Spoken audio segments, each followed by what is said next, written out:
So day 2 of SOHCAHTOA, what we're going to do is we're actually going to solve for the sides and maybe even angle measures. So right now I want you to warm up with just reviewing what SOHCAHTOA is in problem 1. So complete those ratios or fractions. And then number 2, it says with respect to angle G. So shade in angle G and then label your sides, okay? After you have done that though, then we're going to look at these problems and we're going to actually solve for x, and then I'm going to actually make you solve for the other missing angle in your triangle. So if we're given angle C, always go with what you're given. So angle C is what we're given here.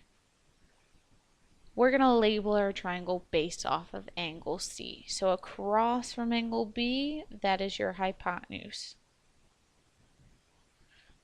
Remember that across from this angle is your opposite, and then next to it is your adjacent. So what we have to figure out when we solve these problems is we have to figure what trig function we should use. So I always like to write SOHCAHTOA out.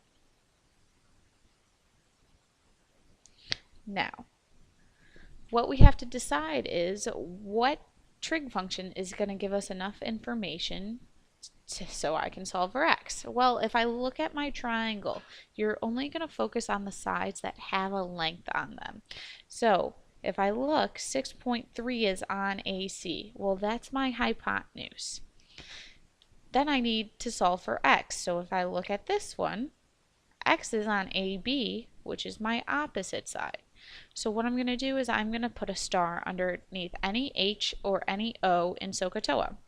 So starting with H, I see an H in sine and an H in cosine. Now I'm going to do my opposite. So I see an O in sine and an O in tangent.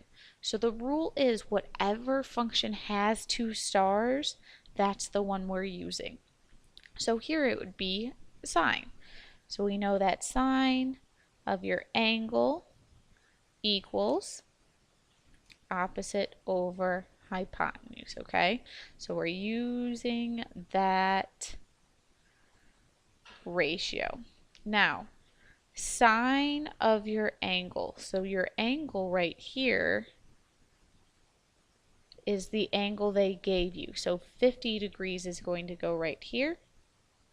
Your opposite was your x, and your hypotenuse is 6.3. Okay, so it says sine 50 equals x over 6.3. So whenever we have a whole number equal to a fraction, what we do is we take what's our whole number and we put it over 1. So remember, there's this imaginary 1 right here. That's why I can do it. Now that I have a fraction equal to a fraction, what I can do is cross multiply. So x times 1 would give me x. Then I would get 6.3 times sine of 50. So now you're probably saying, well, Ms. Hoke, what's sine of 50? So you're going to need your calculator today. What we have here is, and here we go. Okay, so we have my calculator. What I'm going to do is I'm going to hit mode, and underneath, or the third line, it's going to say radian and degree. So since we're dealing with triangles and degrees, you want to switch it to degree. So make sure you hit enter, then you're going to hit second quit. So we know x was equal to 6.3 sine 50. So what you're going to do is you're going to hit 6.3, and then sine's right here. You're going to hit sine, and then 50, close your parentheses, and hit enter. When you do that, you get this long decimal, and I'm going to tell you just for today, you're going to round to the nearest tenth. So your nearest tenth means this first decimal place. So I'm rounding where this 8 is. Well, if I look next to it, I see a 2. 2's not 5 or above, so it stays 4.8. So my x value is equal to 4.8. And that's it. As a review from yesterday now, so if I had 4.8 here, now if I wanted to solve for my adjacent side or the length of BC, all I would have to do is do my Pythagorean theorem. So let's try another example.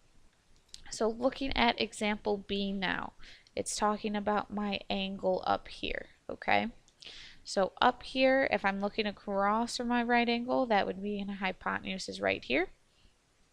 Across from my 65 is my opposite, and then next to it is my adjacent. So this time I have side lengths on HJ and I have them on HI. So if I look, HJ is your hypotenuse, HI is your adjacent. So if I write out my SOHCAHTOA, I'm going to put stars underneath my hypotenuse and my adjacent, and we'll see what one we're going to use. So starting off with the hypotenuse, star under any H, and then adjacent is A, so star under any A. Now, like I said, the function with 2 stars is the one you're using, so we're using cosine. So it's going to be cosine of your angle equals adjacent over hypotenuse. So your angle here was 65, so it's going to be cosine 65 equals, well, adjacent this time is 4.1 and your hypotenuse is x. Okay, so again I have a whole number equal to a fraction. So what I'm going to do is I'm going to put my whole number over 1, which makes it easier to cross multiply. So now I'm going to cross multiply. 4.1 times 1 is just 4.1. X times cosine of 65 is x cosine 65. Now, x isn't alone yet. So I have to realize that this is x times cosine 65. So in order to get x alone, I do the opposite, which is divide. So I'm going to divide both sides by a cosine of 65. So when I do that, I have 4.1 over cosine 65 equals x. So what we're going to do now is we're going to jump over to our calculator and we're going to figure out what this is. So I'm going to clear this. This time we have 4.1 divided by, now I always put my trig function in parentheses just in case. I suggest you do the same. So it's going to be cosine this time, which is the second button, and then 65, and then you're going to close your parentheses twice and hit enter. So this time we get 9.7. Again, we're going to round, so it's just going to be 9.7. So my x value is 9.7. Now, this is just a review question, but in this triangle, how would I solve for angle H? So think about it. Think about your left-right whole triangle in chapter 7. So if you wanted to solve for angle J, what you would do is you would do 180 minus 90 minus 65. So 180 minus 90 minus 65 would give you 25 right here.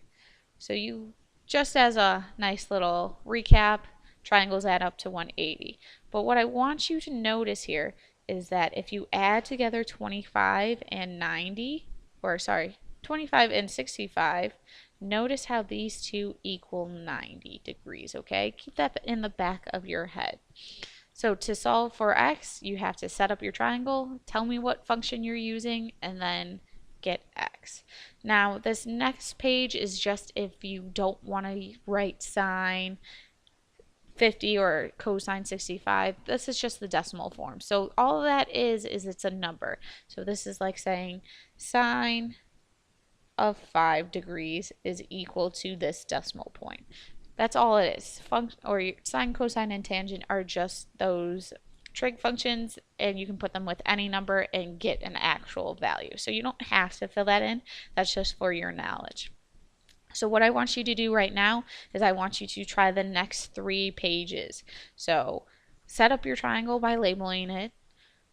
Tell me what trig function you're using, and then solve for x. And then notice how this says round to the nearest hundredth. So that means 2 decimal places this time.